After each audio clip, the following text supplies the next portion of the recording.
Hey everybody, welcome back to another product analysis review. We don't have anybody here today, but I wanted to just get a couple of the products out right now.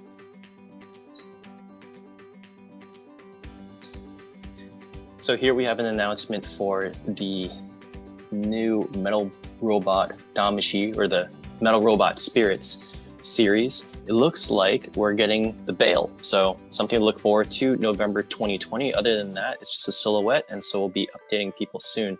Looks like November 6th, 2020.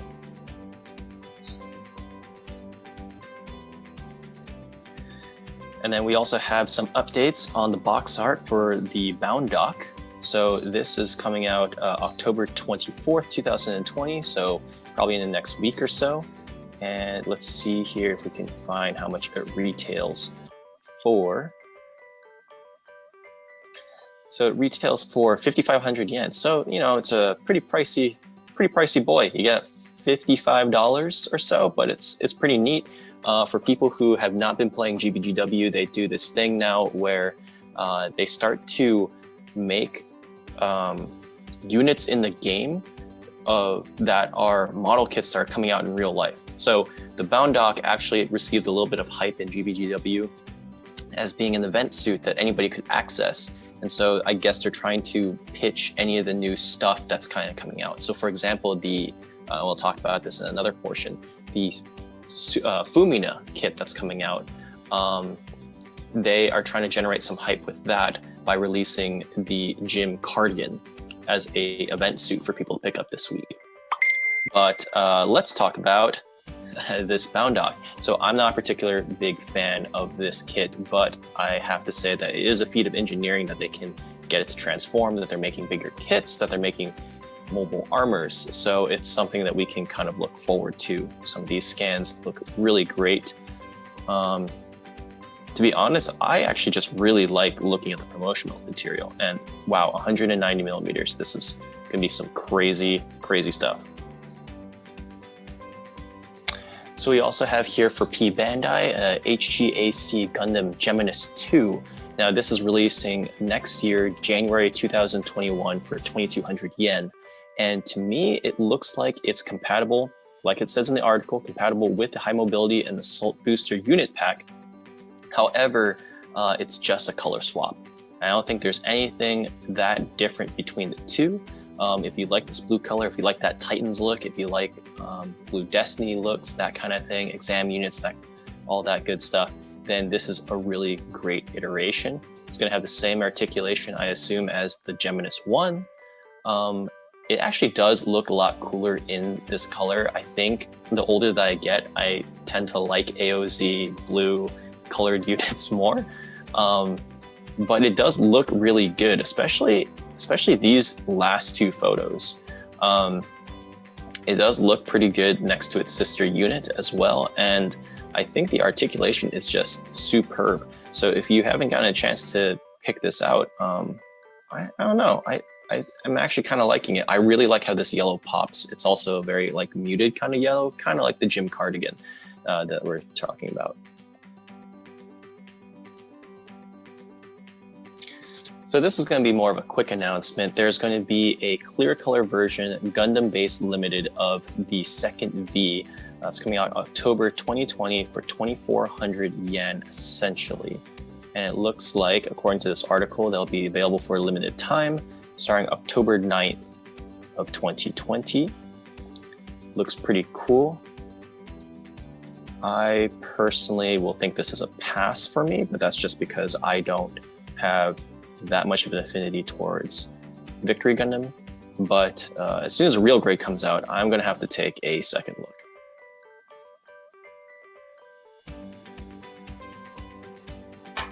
And here for this article is just an update on the Wing Zero Custom. I think it's really interesting though. So we've covered this in a different article, but this is supposed to be coming out. This is the new Katoki Master Grade that is supposed to be released for this year. I think it's a December release 2020. November release 2020. It's about $60.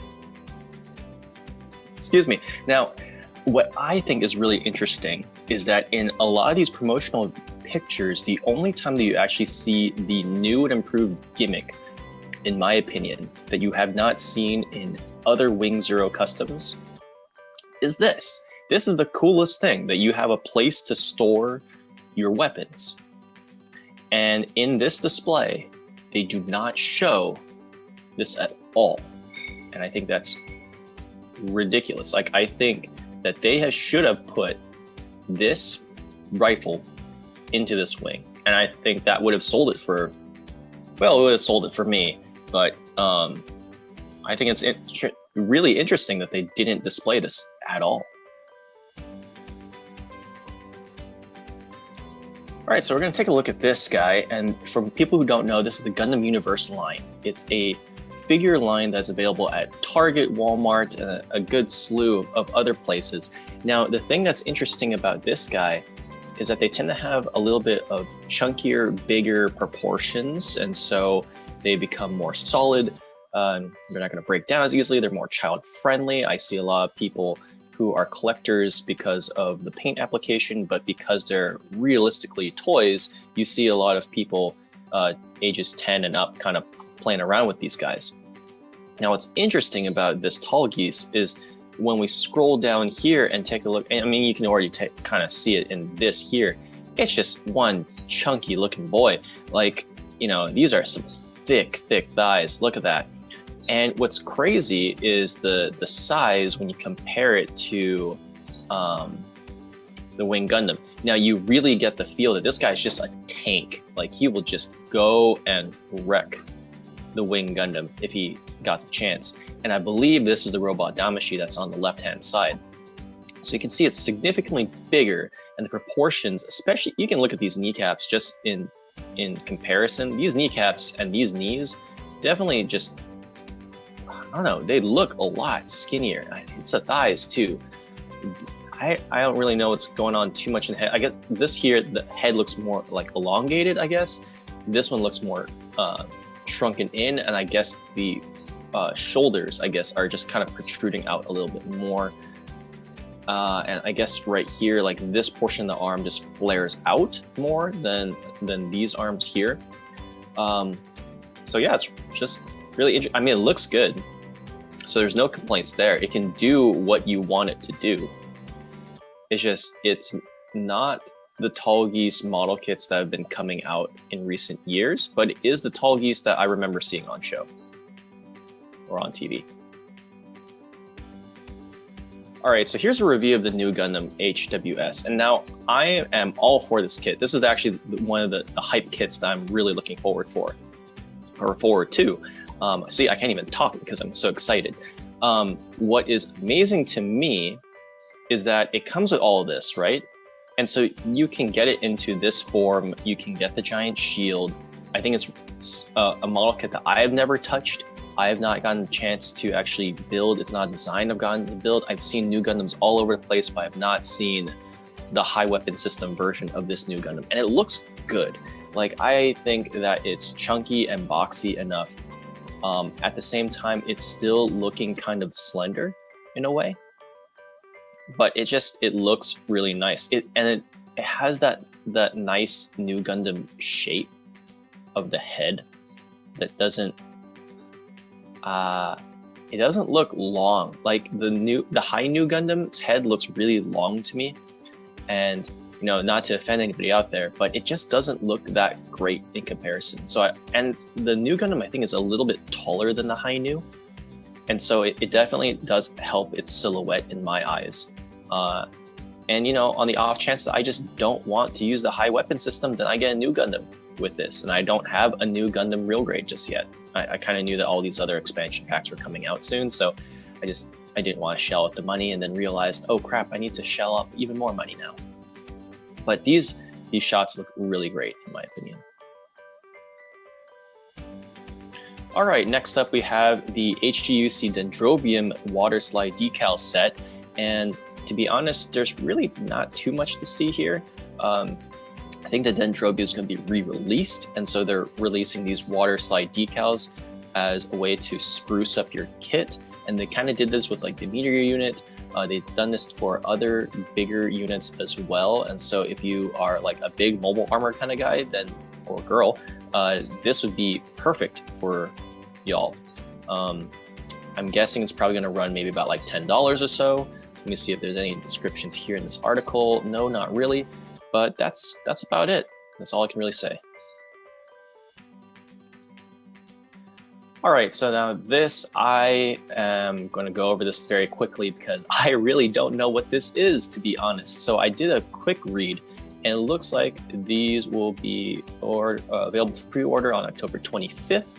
It looks like it's going for about $300. And it's supposedly a mobile armor that was in Mobile Suit Zeta Gundam, the manga adaptation, and then in another manga series, the revival of Zeon. Now, to me, it looks like a combination between like, you know, the prototype, I guess, for like a lot of different stuff, like the Nightingale, the Kshatriya, the Quintmantha, like all of those like insect, more like petal looking things. It looks exactly like what it should be. It even transforms and kind of looks like an Ashamar a little bit. So yeah, I mean, it's cool. I think the design's really unique. For $300, I don't know if I'm gonna personally be interested in buying this. Maybe there's somebody out there that was like a really huge diehard fan and they would totally go for this. But for me, it's definitely gonna be a pass. Sunny's not gonna like this on our shelf, if I'm honest. But this, maybe she would like it. Okay, so we have touched on the crossbone every once in a while, and I think it's worth saying that this is going to be worth it for people who like the crossbone. It's going to go for 330 yen. $330. It's 33,000 yen.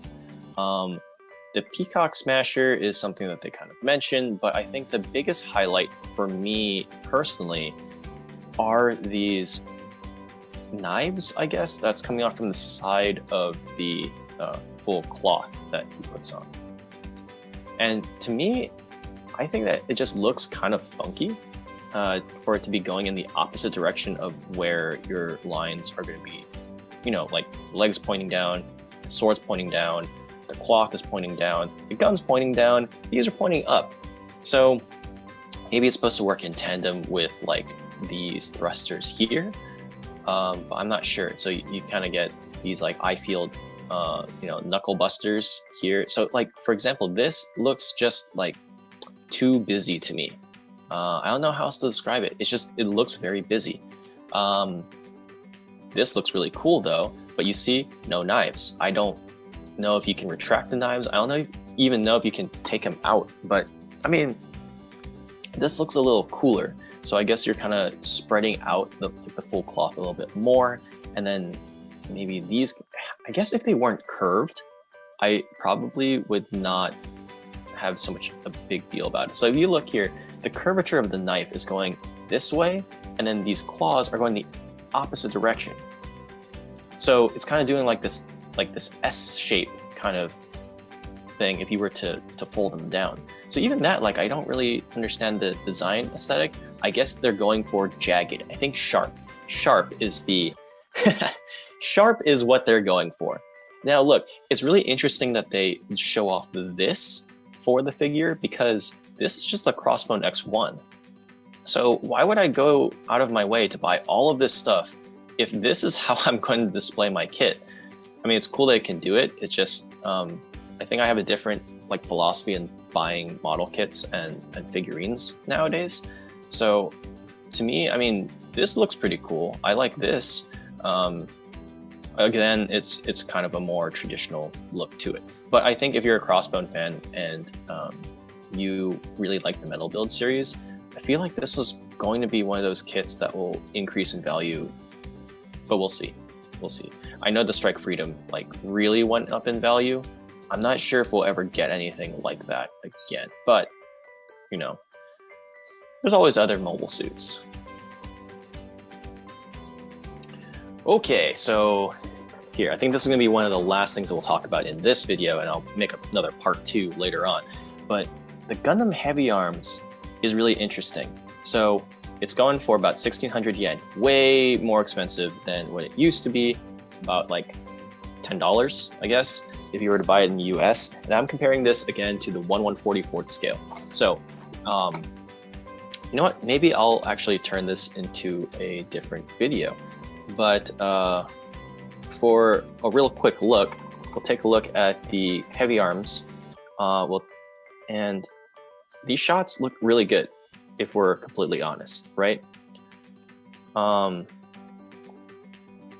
There's just a couple of things that have a lot to say about the philosophy of this release, and so I'll probably touch back at a later time. But it's going for 1,600 yen, and it's an October 24th release, so it's coming out very, very, very soon.